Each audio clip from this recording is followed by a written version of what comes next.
सदगुरुदेव की जय हो। बंदी छोड़ सदगुरु रामपाल जी भगवान जी की जय हो।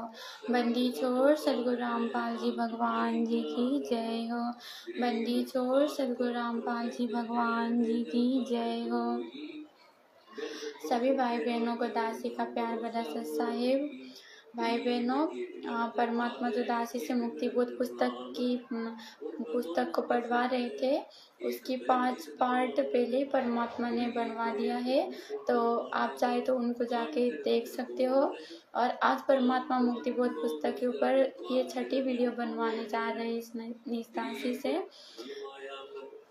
और मुक्ति बोध पुस्तक पढ़ने से पहले परमात्मा की जयकारा लगाते हैं और मालिक से क्षमा, किसी प्रकार की कोई गलती बन जाए तो उनके लिए क्षमा याचना करते हुए पुस्तक को पढ़ना प्रारंभ करते हैं मालिक की दया से।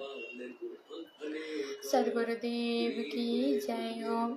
हे बंदी छोड़ पूर्ण ब्रह्म परमात्मा, सारी सृष्टि के रचनहार, कुल के मालिक, जगत पिता जगदीश्वर, तीनों लोकों में प्रवेश करके सर्व प्राणियों के धारण पोषण करने वाले अमर परमात्मा, राजाधिराज, देवों के देव, महादेव, नाथों के नाथ, अजर अमर, आदि अनादि सनातनी प्रभु, अकाल मूर्त सब स्वरूपी राम, परम चंद्र, परम हंस, परम दयालु, पूर्ण मोक्षदायी परमात्मा, जगत के तारणहार, जगत के जगन्नाथ, जगत के मुक्तिदाता, जगत के आश्रयदाता, हारों के सहारा, हिंदुओं के राम, मुसलमानों के अल्लाह, सिखों के वाहिगुरु, ईसाइयों के मसीह, जगत गुरु तत्वदर्शी, संत शिरोमणि सदगुरु रामपाल जी भगवान जी, आप जी के पवित्र श्री चरण कमलों में इस नीच दासी का अनंत करोड़ धन्यवाद प्रणाम है परमात्मा, अनंत करोड़ धन्यवाद प्रणाम, अनंत करोड़ धन्यवाद प्रणाम। ये बंदी छोड़ आप जी की पवित्र पुस्तक पढ़ते समय इस नीच दासी से मन कर्म वचन से किसी भी प्रकार की कोई गलती बन जाए तो इस नीच को 1-2 कौड़ी की जीव जान के क्षमा करने की कृपा कर दीजिएगा परमात्मा। जय हो बंदी छोड़ की। अथ मंगलाचरण गरीब नमो नमो शतपुर सको नमस्कार गुरु के नहीं, सुर नर मुनि जन साधवा संतो सर्वस दीनहि, सतगुरु साहिब संत सबे दंडोतम प्रणाम, आगे पीछे मदवे तिनको जागुर पान, नराकार निर्वेशम काल जाल भय भंजनम, निर्लेपम निज नीरगुणम अकल अनोभे सुनलुनम, सोहम सुरति समापतम सकल समाना नीरतले, उज्ज्वल हिरंबर हरदामम बेपरवा अथाहे, वार पार नहीं मध्यतम, गरीब जो समर सित होई, गणनायक गरताना करो अनुग्रह सोई, पारस बल बरवाना आदि गणे समनाऊ, गणनायक देवन देवा चरण कमल लाऊं, आदि अंत कर सेवा परम शक्ति संगीतम, रिधि सिद्धि दाता सोई, अवगत गुण हतीतम, सतपुरुष निर्मोहि, जगदम्बा जगदीशम, मंगल रूप मुरारी, तन मनार पोषेशम, भक्ति मुक्ति भंडारी, सुर नर मुनि जन ध्यावे, ब्रह्मा विष्णु महेशा सहस सहस मुख गावे, पूजे आदि गणेशा इंद्र कुबेर सरीखा, वरुण धर्म राय ध्यावे, सुमरत जीवन जी का, मन इच्छा फल पावे, 33 कोटि धारा ध्यावे सहस 88, उतरे भव जल पारा कटहे यम की फांसी, 33 कोटि धारा ध्यावे सहस 88, उतरे भव जल पारा कटहे यम की फांसी। सदगुरुदेव की जय हो। बंदी छोड़ सदगुरु रामपाल जी भगवान की जय हो। बंदी छोड़ सदगुरु रामपाल जी भगवान की जय हो। बंदी छोड़ सदगुरु रामपाल जी भगवान की जय हो। जय हो बंदी छोड़ की। तो भाई बहनों, पुस्तक पढ़ना प्रारंभ करते हैं। अंतिम बार जब माली की दया से दासी लाइव आई थी मुक्तिबोध पुस्तक के ऊपर, तो उस टाइम पे दासी के नेट ख़त्म हो गई थी, इसलिए बीच में ही कट गई थी दासी की वीडियो। तो आज वहीं से परमात्मा की दया से फिर प्रारंभ करते हैं पुस्तक पढ़ना। तो अंतिम बार भगत सदना जी की कथा चल रही थी और भगत सदना जी की कथा आधा अधूरा रह गया था नेट खत्म होने के कारण। तो आज वहीं से फिर से प्रारंभ करते हैं। ये है मुक्तिबोध पुस्तक की पेज नंबर 44। सदना का ये उत्तर सुनकर नम्रदारिणी ने विचार किया कि ये मेरे पति को बताएगा, इससे पहले मैं ही बता देती हूँ। रात्रि के 2 बजे थे। नम्रदारिणी ने कहा कि वो व्यक्ति जो आज अपना मेहमान बना था मेरे साथ गलत हरकत करने लगा। ये कहकर बुरी तरह रोने लगी, पृथ्वी पर गिरकर सिर पटकने लगी। नंबरदार ने तुरंत अपने आदमियों को सदना को पकड़कर लाने को कहा। सदना को पकड़कर पंचायत घर चौपाल में बांधकर बैठा दिया। नवाब के पास शिकायत की गई। नवाब ने सदना को बुलाकर पूछा कि तेरे को अतिथि बनाकर रखा, भोजन दिया, अरे दुष्ट, तूने ये क्या किया? सदना ने अपनी हकीकत बताई, परंतु नवाब तथा पंचायत को झूठी कहानी लगी। नवाब ने सदना भगत को मीनार में चिनवाने का आदेश दिया। एक छोटा सा मंदिर नुमा भवन बनाया गया। उसके अंदर भक्त को बांध कर डाला गया। उद्देश्य था कि सदना दम घुटकर रो रो कर तड़प तड़प कर मरे। नम्रदारिणी ने आरोप लगाया था कि इसने मेरी छाती पर हाथ डाला, दोनों स्तनों को टूंडे हाथों से छुआ। मेरी नींद खुली तो मैंने विरोध किया तथा पति को बताने की बात कही तो उठकर चला गया। रास्ते से पकड़ कर लाए है जी। जो ही कारीगर मीनार का द्वार बंद करके हटे, उसी समय मीनार के पत्थर ईंटें आकाश में उड़ गई जैसे बम विस्फोट हुआ हो। कुछ वहीं आसपास गिर गई, कुछ नवाब के आंगन में गिरी, कुछ नंबरदार के घर की छत पर तथा आंगन में गिरी। नंबरदारनी के दोनों स्तन कटकर गिर गए। वो दर्द में मारे चिल्लाने लगी, अपनी गलती को बताने लगी। पूरी शहर के व्यक्ति नवाब तथा उसका परिवार मीनार के पास आया। भक्त सदना आराम से बैठा था। उसके दोनों हाथ स्वस्थ हो गए थे, कटे हुए थे, पूर्ण हो गए। सब नगर निवासियों ने तथा नंबरदारनी ने अपनी अपनी गलती की क्षमा याचना की। भक्त सदना वहां से चलकर जगन्नाथपुरी में पहुंचा। वहां वही सदगुरु मिले। उनको सदना ने बकरे से प्राप्त उपदेश बताया, दीक्षा ली और कल्याण कराया। नोट: कुछ वक्ता कहते हैं कि सदना के हाथ कसाई ने नहीं कटवाए थे, नवाब ने कटवाए थे, क्योंकि नंबरदारनी ने कहा था कि हाथों से मेरे स्तनों को छुआ था। परंतु विचार करें तो ऐसे निष्कर्ष निकलता है मुसलमान राजा या नवाब हाथ काटने की सजा चोरी करने वाले को देते थे। ये चोरी का मामला नहीं था। दूसरा विचार ये आता है कि यदि नंबरदारनी के स्तन हाथों से छूने के कारण हाथ नवाब ने कटवाए थे तो मौत की सजा नहीं सुनाई जाती, हाथ कटवा देना पर्याप्त दंड था। फिर भी हमने कथा के सारांश को समझना है। सदना भक्त से क्षमा याचना तथा अपनी गलती सार्वजनिक करने से नंबरदारनी के स्तनों के जख्म ठीक हो गए, दर्द भी बंद हो गया, परंतु कटे निशान आजीवन बने रहे। कुछ वर्षों के पश्चात सदना की प्रेरणा से उस नगर के 80% हिंदू मुसलमान ने परमेश्वर जिंदा बाबा से दीक्षा ली और अपने जीव का कल्याण कराया। वाणी नंबर 39 का अनुवाद चल रहा है। परमेश्वर कबीर जी ने अपनी प्यारी आत्मा संत गरीबदास जी को तत्व ज्ञान दिया, जिसको संत गरीबदास जी ने अध्यात्म ज्ञान रूपी सागर को अमृत वाणी रूप गागर घड़े से भरकर रखा है, जिसका सरलार्थ कार्य मुझ दास द्वारा गागर से सागर का रूप दिया जा रहा है। वाणी नंबर 39 की एक पंक्ति का सरलार्थ हुआ है, यानी अब तक वाणी नंबर 39 की एक ही पंक्ति का सरलार्थ हुआ है। दूसरा पंक्ति अभी शेष है, जो है गरीब राम नाम सदने पिया बकरे के उपदेश, इसका तो सरलार्थ हो गया। दूसरी वाणी है अजामेल से उद्धरे भक्ति बंद की पेश। अब आती है अजामेल के उद्धार की कथा। काशी शहर में एक अजामेल नामक ब्राह्मण शराब पीता था, वेश्या के पास जाता था। वेश्या का नाम मेनका था, बहुत सुंदर थी।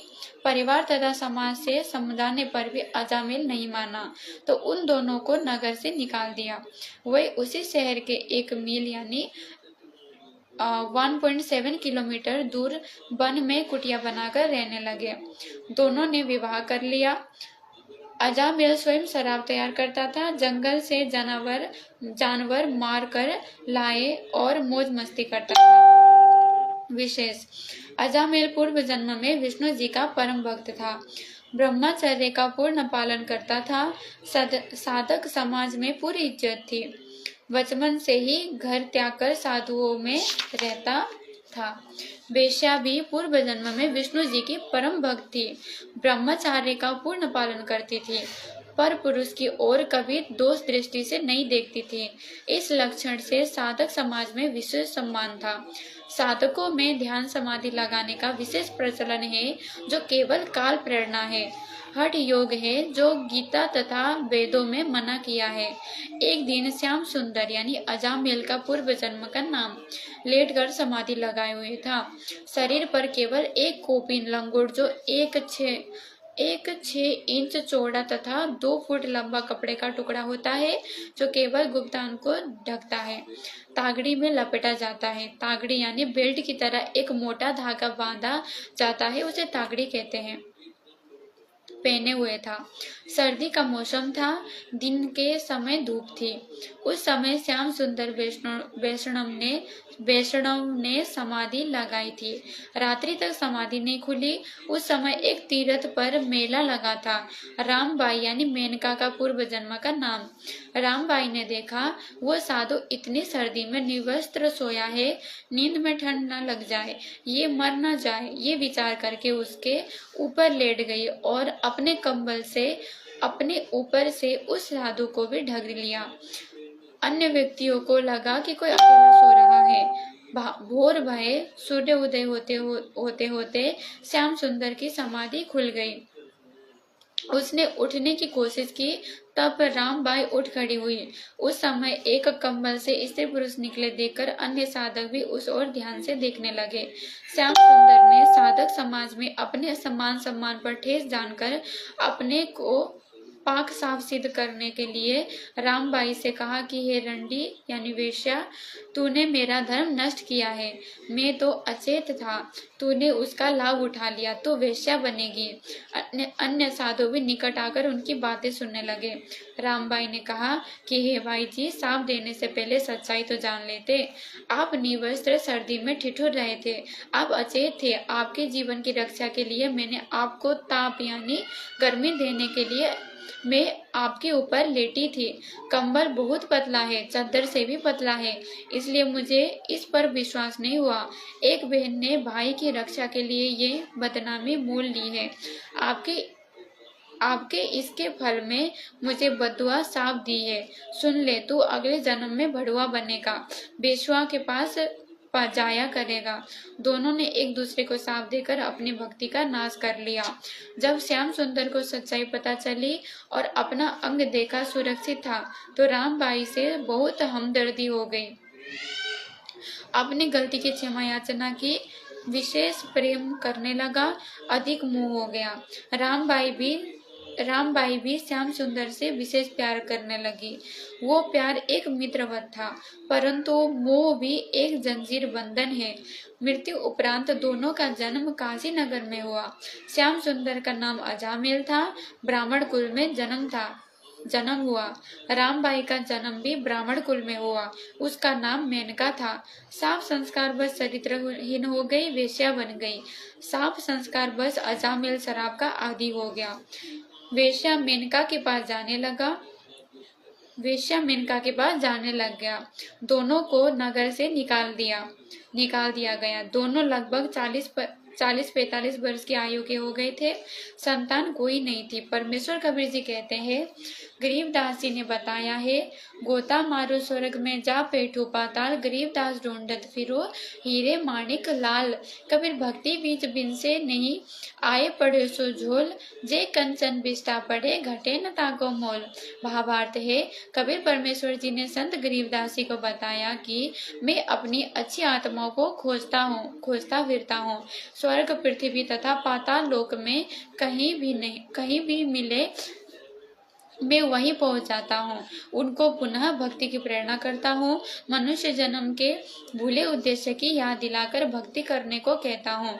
वह अच्छी आत्माएं पूर्व के किसी जन्म में मेरी शरण में आई होती है, परंतु पुनः जन्म में कोई संतान न मिलने के कारण वह भक्ति ना करके या तो धन संग्रह करने में व्यस्त हो जाती है या बुराइयां में फंसकर शराब मांस खाने पीने में जीवन नष्ट कर देती है, या फिर अपराधी बनकर जनता के लिए दुखदाई बनकर बेमौत मारी जाती है।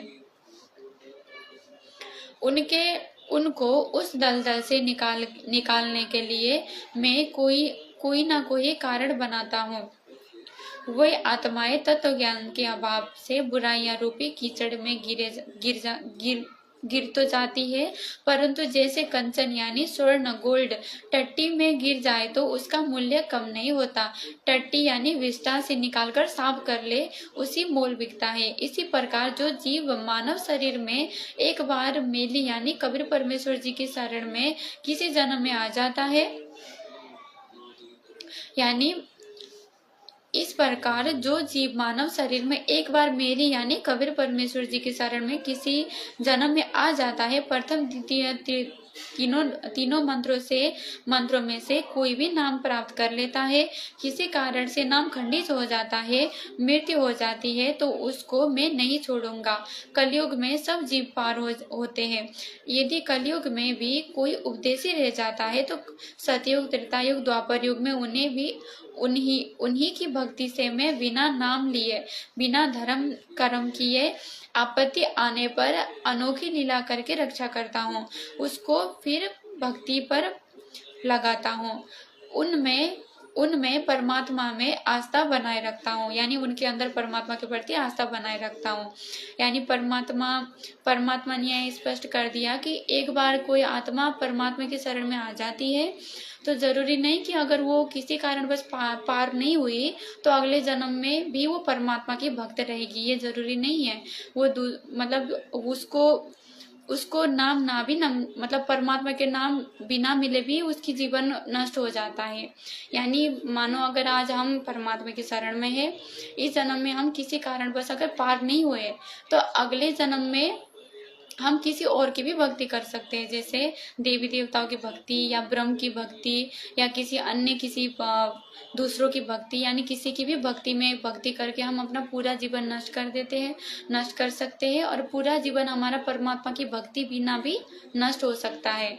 इसीलिए परमात्मा ने अगर इस समय में कलयुग की इस पिछली पीढ़ी में, यानी जो अभी का जो स्वर्ण समय चल रहा है, जिसको गोल्डन टाइम भी कह सकते हैं, इस समय में अगर हम भक्ति करके पार नहीं हुए तो आगे हमारी दुर्गति निश्चित है, जो यहाँ से भी परमात्मा प्रमाणित कर रहे हैं। इसीलिए परमात्मा की दया से अभी जो हमारे ऊपर परमात्मा ने ये विशेष रजा कर रखी है, तो सभी भाई बहन से प्रार्थना है कि इसी समय को, इसी जन्म को अपना अंतिम जन्म बनाकर डट के भक्ति कर दासी या हम सभी भगत पार हो इसी समय में, क्योंकि आगे कोई भरोसा नहीं है। आगे हमारी दुर्गति भी हो सकती है, मोक्ष ना भी हो सकता है, आगे का कोई भरोसा नहीं है। इसलिए परमात्मा बार बार सत्संग में कहते हैं कि इसी जन्म को अपना लास्ट जन्म बनाओ। आगे परमात्मा लिख रहे हैं कि कलयुग में सतयुग विशेष वर्तमान में सन 1957 से कलयुग की पिछली पीढ़ी चल रही है, यानी कलयुग का दूसरा मध्य वाला चरण चल रहा है। इस समय कलयुग का 5505 वर्ष बीत चुका है। कुछ वर्षों में परमेश्वर कबीर जी के ज्ञान का डंका सर्व संसार में बजेगा, यानी कबीर जी के ज्ञान का बोलबाला होगा। खरबों जीव सतलोक जाएंगे। ये भक्ति युग 1000 वर्ष तक तो निर्बाध चलेगा। उसके पश्चात 2 लाख वर्ष तक भक्ति में 50% आस्था व्यक्तियों में रहेगी। भक्ति मंत्र यही रहेंगे। फिर 1,30,000 वर्ष तक 30% व्यक्तियों में भक्ति की लगन रहेगी। यहाँ तक यानी 5500 प्लस 1000 प्लस 2 लाख प्लस 1,30,000 यानी 3,36,500 वर्ष 3,36,500 वर्ष तक कलयुग का दूसरा चरण चलेगा। इसके पश्चात कलयुग का अंतिम चरण चलेगा। 500 वर्षों में भक्ति चाहने वाले व्यक्ति मात्र 5% रह जाएंगे। तीसरे चरण का समय 95,500 वर्ष रह जाएगा, यानी 95,500 वर्ष रह जाएगा। फिर भक्ति चाहने वाले तो होंगे, परंतु यथार्थ भक्ति विधि समाप्त हो जाएगी। जो व्यक्ति 1000 वर्ष वाले समय में तीनों मंत्र लेकर पार नहीं हो पाएंगे, वही 50% तथा 30% तथा 5% उस समय की जनसंख्या में भी भक्ति चाहने वाले रहेंगे। यानी परमात्मा फिर स्पष्ट कर रहे हैं कि जो इस समय में परमात्मा से दीक्षा लेकर परमात्मा की शरण में आकर भी जो आत्माएं पार नहीं हो पाएंगे, वो आत्माएं आगे कलयुग का जो हजार वर्ष जो कलयुग चलेगा, उसके बाद फिर जो पिछली पीढ़ी, ये जो पिछली पीढ़ी है 1000 वर्ष तो परमात्मा की जो सतयुग चलेगा वो रहेगा। बाकी जो कलयुग की जो पिछली पीढ़ी है, मतलब ये दूसरी जो कलयुग का जो दूसरा चरण है वो रहेगा 2 लाख पर 2 लाख वर्ष प्लस 1,30,000 यानी 2 लाख में तो जो 2 लाख वर्ष 1,000 वर्ष बीत जाने के बाद का जो 2 लाख वर्ष है, उस समय में तो 50% जो आत्माएं होंगी वो भक्ति चाहने वाली होंगी। उसके बाद 2 लाख वर्ष भी बीत गया, उसके बाद जो 1,30,000 वर्ष है उसमें केवल 30% ही भक्ति चाहने वाली आत्माएं रहेंगी। और 1,30,000 वर्ष बीत जाएगा, उसके बाद जो 95,500 वर्ष रह जाएंगे वो होगा कलयुग का लास्ट टाइम। और उस टाइम पे सिर्फ 5% ही भक्ति चाहने वाली आत्माएं रहेंगी। और वो आत्माएं भी कौन होंगी? जो इस समय में परमात्मा से दीक्षा लेकर भक्ति करेंगी, मालिक के शरण में आएंगी, वही आत्माएं होंगी जो आगे के जन्मों में भी ये 2 लाख और 1,30,000 और 95,500 वर्ष का जो परमात्मा कह रहे हैं, उस समय में जो भक्ति चाहने वाली जो आत्माएं के बारे में परमात्मा बात कर रहे हैं, वो वही आत्माएं होंगी जो इस समय में परमात्मा के शरण में आएंगी। वह पार नहीं हो पाते, परंतु उनकी भक्ति तीनों मंत्रों की कमाई अत्यधिक हो जाती है। वह संख्या में तो अरबों होते हैं। वही सतयुग, त्रेतायुग, द्वापर युग में ऋषि, महर्षि, प्रसिद्ध सिद्ध तथा देवताओं की पदवी प्राप्त करते हैं। उनका भक्ति कर्मों के अनुसार सतयुग में जन्म होता है। वह भक्ति ब्रह्म तक की करते हैं, परंतु सिद्धियां गजब की होती है।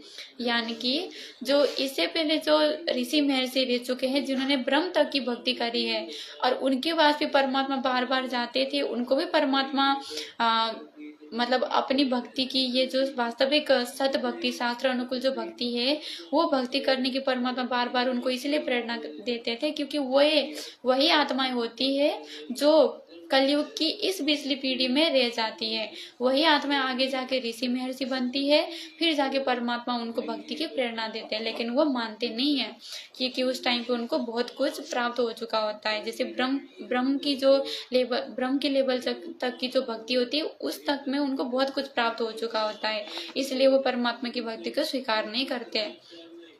वह भक्ति ब्रह्म तक की ही करते हैं, परंतु सिद्धियां गजब की होती है।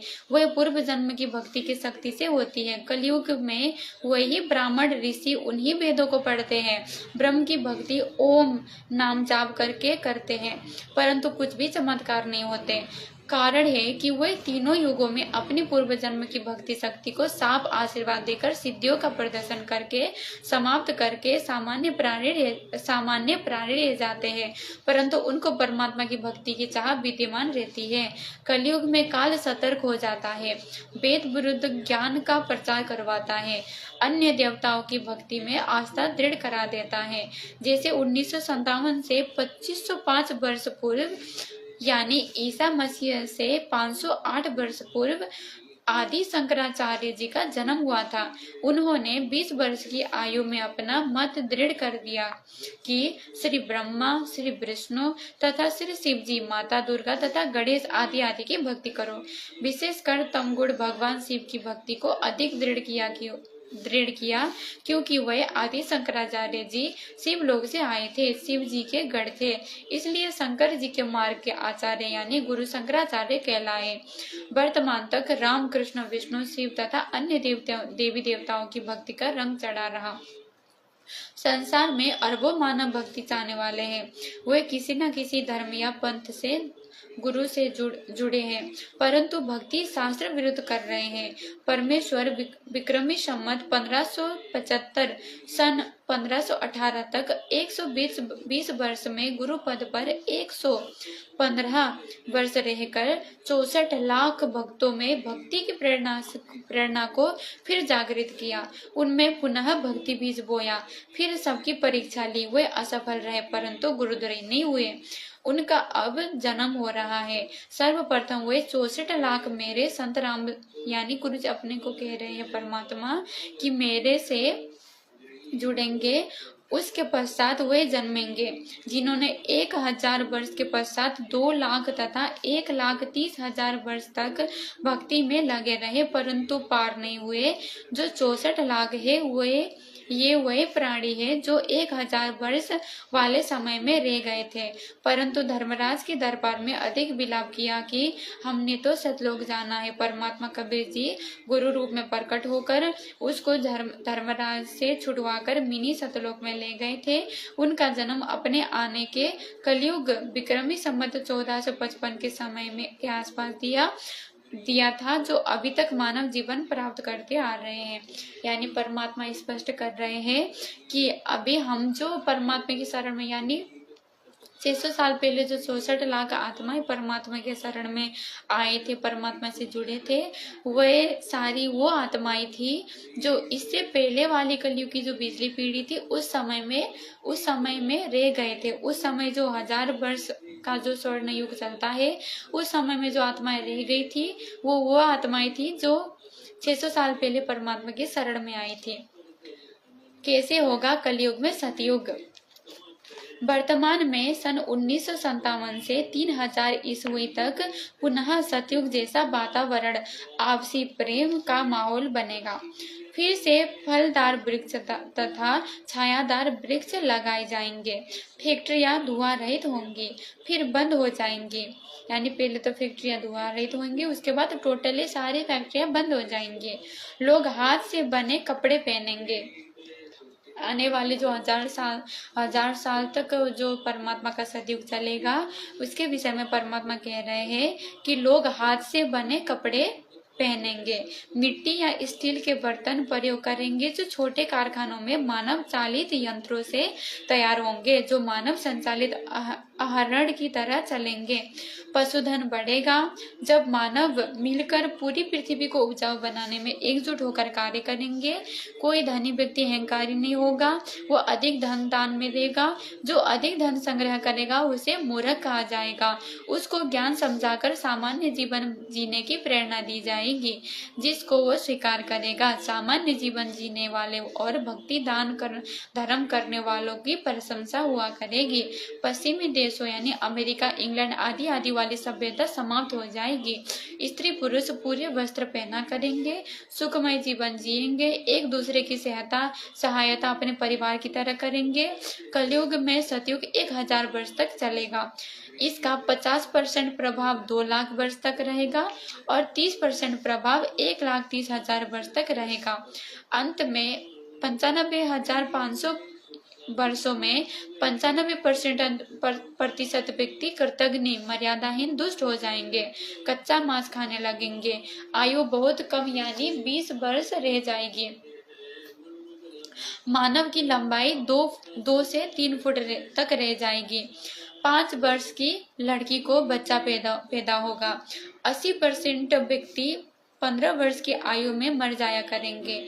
फिर एकदम पृथ्वी पर बारिश से पानी हो जाएगा। जो अच्छे व्यक्ति 5% बचेंगे। शेष कुछ शेष कुछ तो कल्कि यानी नील का अवतार मार देगा, कुछ बाढ़ में मर जाएंगे, बचे हुए व्यक्ति ऊंचे स्थानों पर निवास करेंगे। पृथ्वी पर 100 फुट तक पानी हो जाएगा, धीरे धीरे पानी सूखेगा, पृथ्वी पर पेड़ यानी वन उगेंगे, फिर जमीन उपजाऊ होगी। कलयुग के अंत में धरती का 3 फुट नीचे तक उपजाऊ अंश समाप्त हो जाएगा। पानी के कारण वो विष पृथ्वी से बाहर पानी के ऊपर आएगा, पृथ्वी फिर से उपजाऊ होगी और पुनः सतयुग की शुरुआत होगी।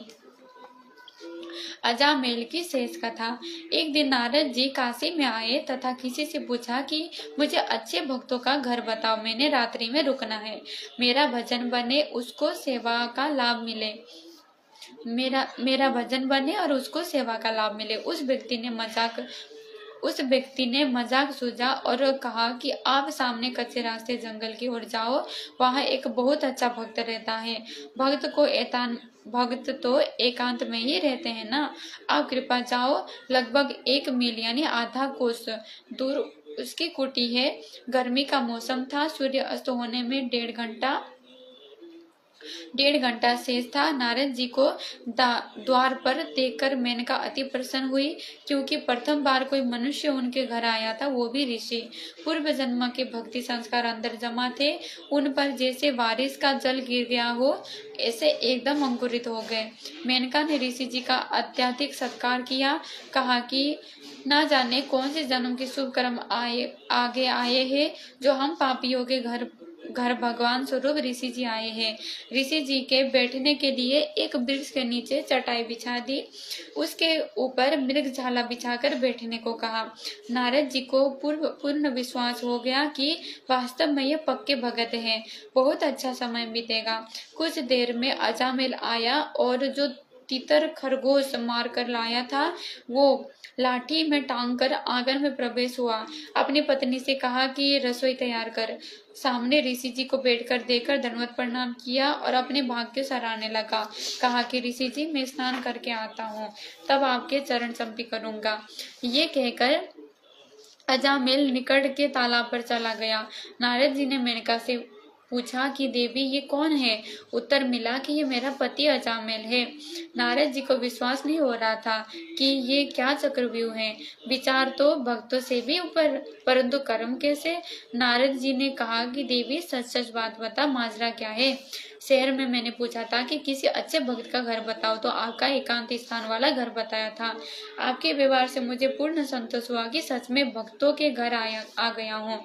ये मांसाहारी आपका पति है तो आप भी मांसाहारी है, मेरे साथ मजाक हुआ है। ऋषि नारद उठकर चलने लगा। मेनका ने चरण पकड़ लिए। तब तक अजामेल भी आ गया था। अजामेल भी समझ गया कि ऋषि जी गलती से आए हैं, अब जा रहे हैं। पूर्व के भक्ति संस्कार के कारण ऋषि जी के दोनों ने चरण पकड़ लिए और कहा कि हमारे घर से ऋषि भूखा जाएगा तो हमारा नरक में वास होगा। ऋषि जी, आपको हमें मारकर हमारे सब के ऊपर पैर रखकर जाना होगा। नारद जी ने कहा कि आप तो अपराधी है, तुम्हारा दर्शन भी अशुभ है। अजामिल ने कहा कि हे स्वामी जी, आप तो पतितों का उद्धार करने वाले हो, हम पतितों का उद्धार करें, हमें कुछ ज्ञान सुनाओ, हम आपको कुछ खाए बिना नहीं जाने देंगे। नारद जी ने सोचा कि कहीं ये मलेच्छ यही काम तमाम ना कर दे, यानी मार ना दे, ये तो बहराम होते हैं, बड़ी संकट में जान आई। कुछ विचार करके नारद जी ने कहा कि यदि कुछ खिलाना चाहते हो तो प्रतिज्ञा कर लो कि कभी जीव हिंसा नहीं करेंगे, मांस शराब का सेवन नहीं करेंगे। दोनों ने एक सुर में हाँ कर दी। सौगंध है गुरुदेव, कभी जीव हिंसा नहीं करेंगे, कभी शराब मांस का सेवन नहीं करेंगे। नारद जी ने कहा कि पहले ये मांस दूर डालकर आओ और शाकाहारी भोजन पकाओ। तुरंत अजामेल ने वो मांस दूर जंगल में डाला। मेनका ने कुटी की सफाई की, फिर पानी छिड़का, चूल्हा लीपा।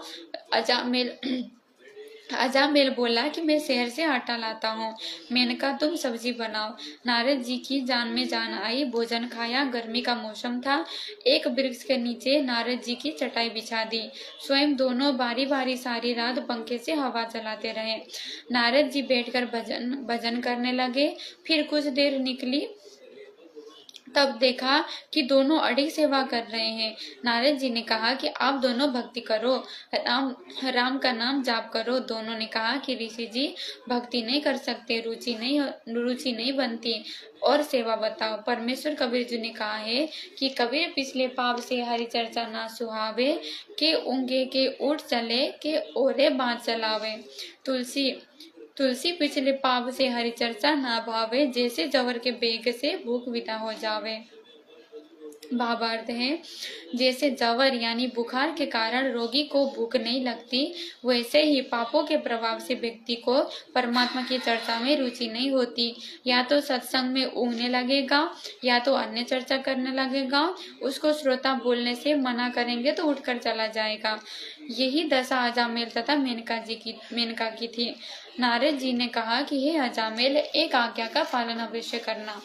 आपकी पत्नी को लड़का उत्पन्न होगा, उसका नाम नारायण रखना।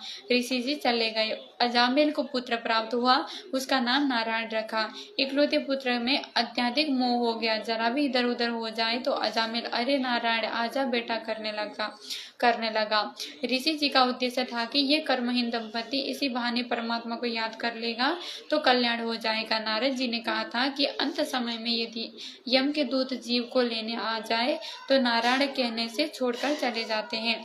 भगवान के दूत आकर ले जाते हैं। एक दिन अचानक अजामेल की मृत्यु हो गई।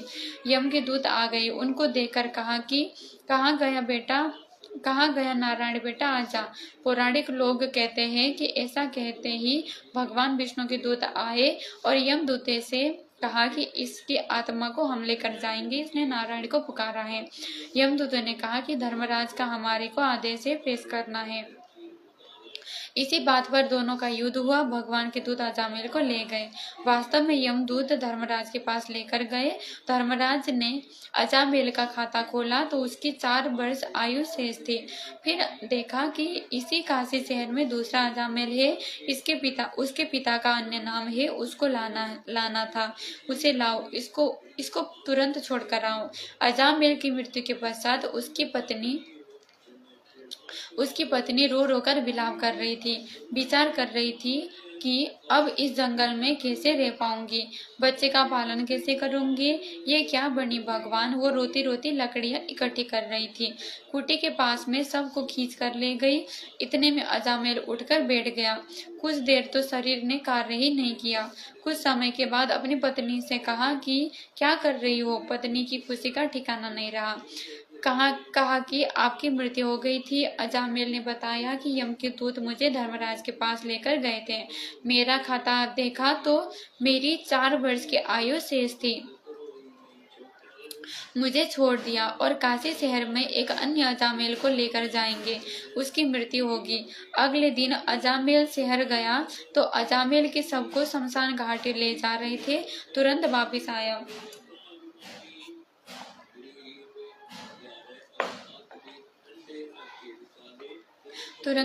आया।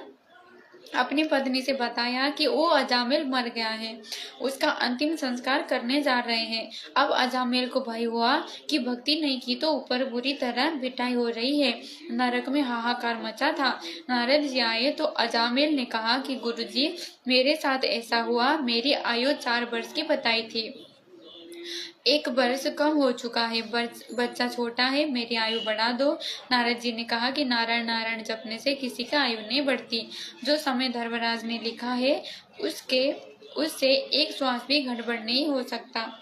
कथा सुनाई कि आयु वृद्धि होती है या नहीं। एक ऋषि था,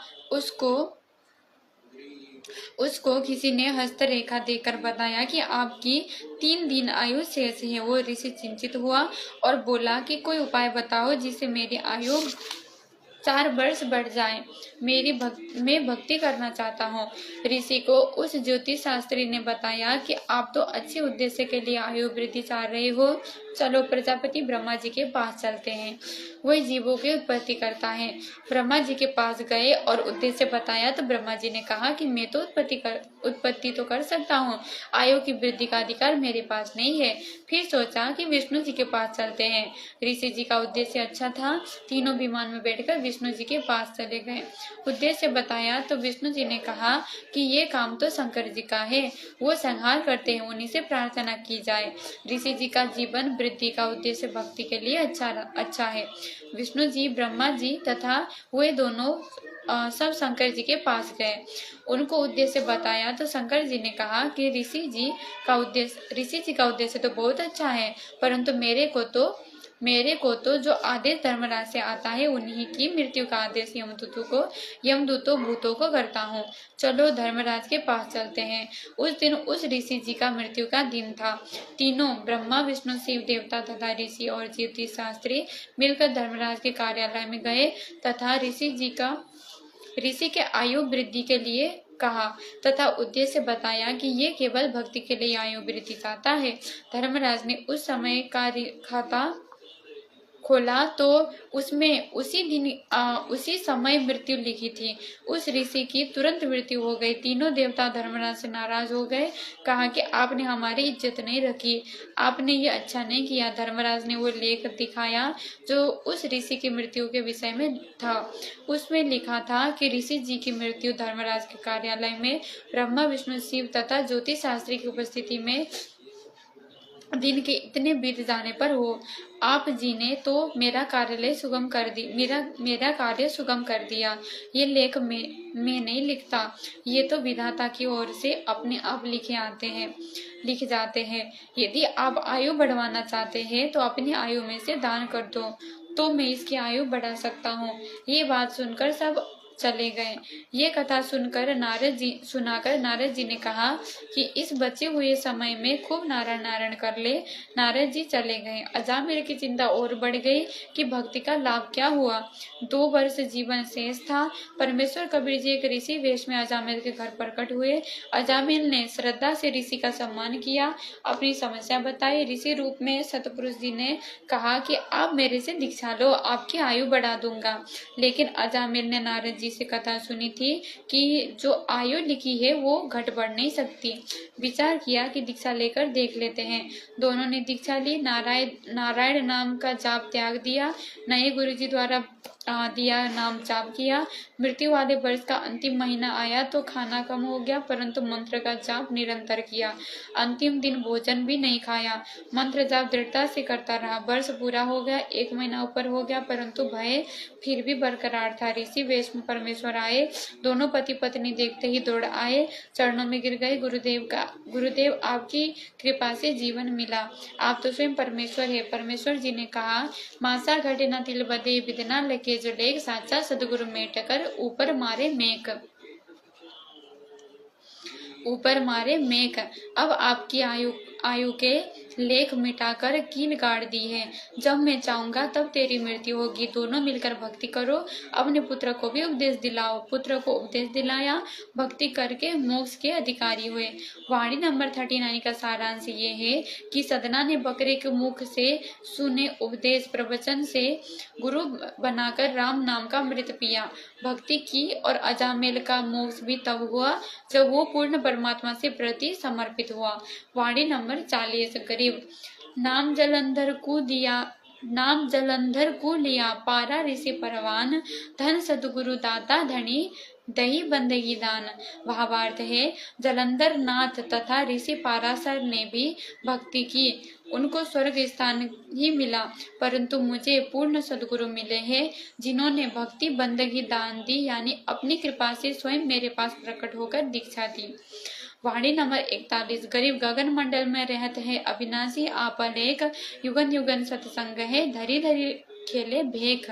भावार्थ है, जैसा कि ऋग्वेद मंडल नंबर 9 सूक्त 86 मंत्र 26 से 27, मंडल नंबर 9 सूक्त 82 मंत्र नंबर 1 से 2, मंडल नंबर 9 सूक्त 54 मंत्र 3, मंडल नंबर 9 सूक्त 96 मंत्र 16 से 20, मंडल नंबर 9 सूक्त 94 मंत्र 2, मंडल नंबर 9 सूक्त 95 मंत्र नंबर 1, मंडल नंबर 9 सूक्त 20 के मंत्र नंबर 1 में कहा है कि परमेश्वर आकाश में सर्वभुवनों यानी लोकों के ऊपर के लोक में तीसरे भाग में विराजमान है। वहां से चलकर पृथ्वी पर आता है, अपने रूप को सरल करके यानी अन्य वेश में हल्के तेज युक्त शरीर में पृथ्वी पर प्रकट होता है। अच्छी आत्माओं को यथार्थ अध्यात्म ज्ञान देने के लिए आता है, अपनी वाणी द्वारा ज्ञान बताकर भक्ति करने की प्रेरणा करता है, कवियों की तरह आचरण करता हुआ विचरण करता है, अपनी महिमा के ज्ञान को कवित्वों से यानी दोहों शब्दों चौपाइयों के माध्यम से बोलता है, जिस कारण से प्रसिद्ध कवि की उपाधि भी प्राप्त करता है। यही प्रमाण संत गरीबदासी ने इस अमृतवाणी में दिया है कि परमेश्वर गगन मंडल यानी आकाश खंड सचखंड में रहता है। वो अविनाशी है, अलेख, जिनको सामान्य दृष्टि से नहीं देखा जा सकता। सामान्य व्यक्ति उनकी महिमा का उल्लेख नहीं कर सकता। वो वहां से चलकर आता है, प्रत्येक युग में प्रकट होता है, भिन्न भिन्न वेश बनाकर सत्संग करता है यानी तत्व ज्ञान के प्रवचन सुनाता है। कबीर जी ने बताया है कि सतयुग में सत्सुकृत कह ठहरा, त्रेता नाम मुनिंदर मेरा, द्वापर में करुणामय कहाया, कलयुग नाम कबीर धराया।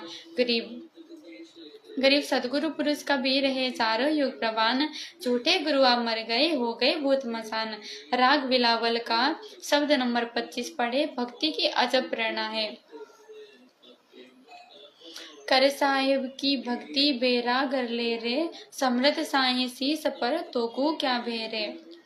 शील संतोष विवेक है और ज्ञान दीवाना, दया धर्म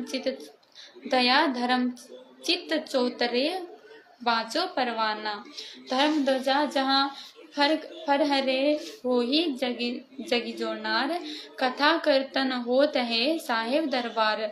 समता माता मित्र है, रख अकल यकीन, 70 पर्दे खुलत है दिल में दूरबीन। जाके पिता विवेक से और भाव से भाई, या पटदर नहीं और है कछु बयाह न सगाई। दृढ़ है डूंगर चढ़ गए जहाँ गुफा आनंद, लागी शब्द समाधि रे धन्य सदगुरु साध। शस्त्र मुखी जहाँ गंग है, तालाब त्रिवेणी, जहाँ ध्यान स्नान कर परवी सुख चैनी। कोटि कर्म कुसमल कटे उस पर भी नाये, वो साहिब राजी नहीं कछु नाचे गाए। अगर मूल महकंत है जहाँ गंध सुगंध, एक पलक के ध्यान से कटे है सब फंद। 2 पूड़ की भाटी चबे जहाँ सुषमना पोता, इड़ा पिंगला एक कर सुख सागर गोता। अबल बलि बरियाम है निर्गुण निर्वाणी, अनंत कोटि बाजी बजे बाजे सैदानी। तन मन निश्चल हो गया निज पद से लागे, एक पलक में ध्यान है धुंधर सब भागे। परपटन के घाट में एक पिंगुला पंथा, फूटे फुहारे नूर के जहाँ धार अनंता। झिलमिल झिलमिल होत है उस बुरी में भाई, घाट बाट पावे नहीं हे द्वार राही। तहाँ वहाँ शंख सुरंग है मग औघट घटा, सदगुरु मिले कबीर से तब खुले कपाटा। शंख कंबल जहाँ जगमगे पीताम्बर छाया, सूरज संग सुभान है अविनाशी राया। अगर डोर से चढ़ गया धरी अलल धियाना, दास गरीब कबीर का पाया स्थाना। वाणी नंबर 42 गरीब काया माया खंड है खंड राज और पाठ, अमर नाभ निज बंदगी सदगुरु से वही 60। सरलार्थ है, संत गरीबदासी ने बताया है कि काया यानी शरीर तथा माया यानी धन, राजपाट यानी राज्य सब, खंड यानी नाश हो जाता है। केवल निज नाम यानी वास्तविक भक्ति मंत्र के नाम की साधना, सदगुरु से लेकर की गई कमाई यानी भक्ति धन अमर है। वाणी नंबर 43। गरीब अमर अनाहद नाम है, निर्भय अपरंपार, रहता रमता राम है, सदगुरु चरण जुहार। सरलार्थ है, परमात्मा रमता यानी विचरण करता हुआ चलता फिरता है, वो सदगुरु रूप में मिलता है। उसके चरणों में प्रणाम करके भक्ति की भीख प्राप्त करे। उनके द्वारा दिया गया नाम अनाहद यानी सीमा रहित, अमर यानी अविनाशी, मोक्ष देने वाला है। वो नाम प्राप्त कर जो निर्भय बनाता है, उसकी महिमा का कोई वार पार नहीं है, अर्थात वास्तविक मंत्र की महिमा असीम है।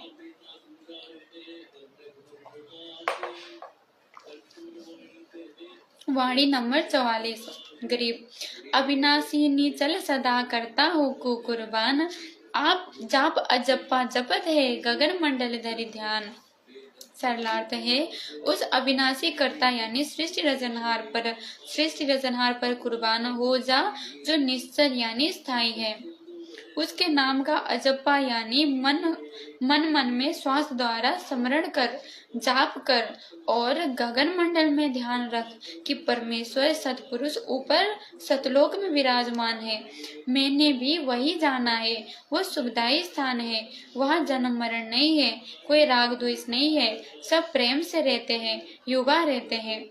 वाणी नंबर 45। गरीब बिन रसना है बंदगी, निज चश्मो दीदार, निज श्रवण वाणी सुने, निर्मल तत्व निहार।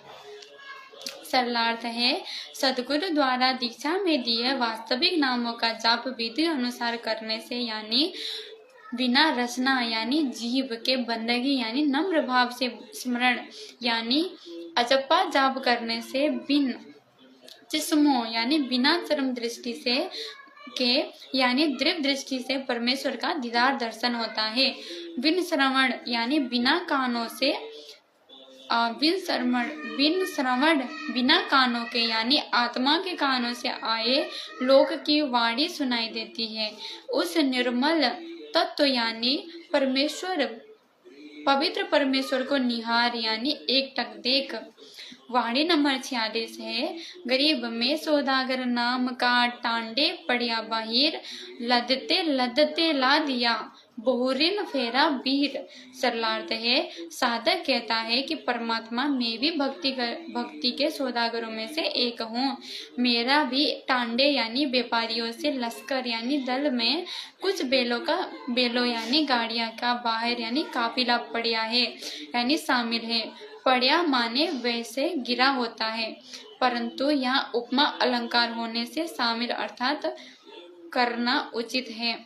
बेल जैसे बेल पर बोरे यानी थैले में या बैलगाड़ी में कुछ सामान जो एक मंडी से दूसरी मंडी में व्यापारी ले जाते हैं, चावल शक्कर दाल गेहूं आदि आदि भरने लगते हैं, तो भरते भरते लादते भर लिया लाद लिया। अर्थात इसी प्रकार परमात्मा की भक्ति करके बैलगाड़ी की तरह भक्ति धन लाद लिया, जो सतलोक वाली मंडी में ले जाकर कीमत लेनी है।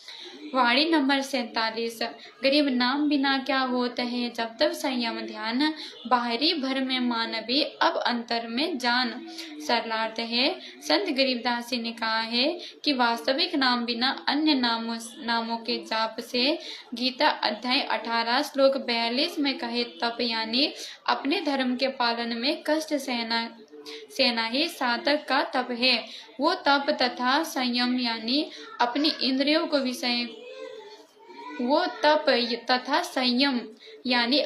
इंद्रियों को विषयों से रोकना तथा ध्यान करना, इनसे कुछ भक्ति लाभ नहीं होता। जैसे आम के स्थान पर बबूल आम समझकर, बबूल यानी किक्कर को यदि आम समझ कर बेचने से, चाहे उसकी सिंचाई भी करो, रक्षा के लिए बाड़ भी लगाओ, ध्यान यानी विचार भी रखो कि आम लगेंगे, तो व्यर्थ परिवर्तन है। भक्ति के अंदर नाम बीज है। हे मानव, बाहरी यानी तीर्थों पर जाना, मूर्ति पूजा करना आदि दिखावा करना व्यर्थ है। अब तो सदगुरु जी से दीक्षा लेकर अंतर्मुख होकर सत्य साधना कर सद्गुरुदेव की जय हो। बंदी छोड़ सद्गुरु रामपाल जी भगवान जी की जय हो। बंदी छोड़ सद्गुरु रामपाल जी भगवान जी की जय हो। बंदी छोड़ सद्गुरु रामपाल जी भगवान जी की जय हो। सभी भाई बहनों को दास का प्यार भरा सत्साई है। परमेश्वर की विशेष दया से परमात्मा ने सुमरण के अंक का सरलार्थ का वाणी नंबर 47 का जो परमात्मा ने सरलार्थ किया है वहां तक परमात्मा ने पढ़वा दिया है। यानी मुक्ति बोध की पेज नंबर 55 तक परमात्मा ने पढ़वा दिया है। बाकी शेष भाग मालिक की दया से अगले लाइव में परमात्मा पढ़वाएंगे। मालिक की जब मेहर होगी, जब दया होगी, परमात्मा जरूर लाइव लाएंगे और पढ़वाएंगे। हाँ, अभी के लिए इस वीडियो का दासी एंड करना चाहेगी। सद्गुरुदेव की जय हो। बंदी छोड़ सद्गुरु रामपाल जी भगवान की जय हो। बंदी छोड़ सद्गुरु रामपाल जी भगवान की जय हो। बंदी छोड़ सद्गुरु रामपाल जी भगवान की जय हो। भाई बहनों, परमात्मा प्रेरणा करे तो वीडियो को शेयर अवश्य कीजिएगा। सत साहिब।